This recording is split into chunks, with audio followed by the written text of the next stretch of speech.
ibigin mo ang Diyos ng una sa lahat.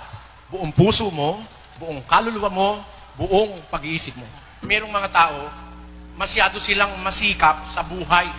Masipag, maghanap buhay, magpaaral ng anak, nag-a-abroad kahit mahiwalay sa asawa, para lang siya ay makapagtipon para sa buhay dito sa lupa. Pero nakalimutan niya, pagkamatay niya, merong buhay sa kabila. There is life there. Meron doon. Yun, hindi na paghahandaan ng tao. Puro pang dito lang sa lupa.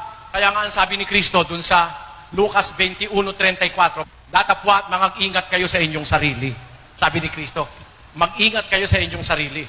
Baka mangalugmok ang inyong mga puso sa katakawan at sa kalasingan at sa mga pagsusumakit sa buhay na ito. Yon. Dumating na bigla sa inyo ang araw na yon na gaya ng isang silo. Baka puro lang sa buhay na ito ang inaasikaso natin. We are all after the material things in this life. Nakalimutan na natin, meron Diyos. Yung Diyos, para bang ang Diyos, something na pwede niyang paghintayin. Marami akong gustong unahin, Diyos ikaw na lang ang huli.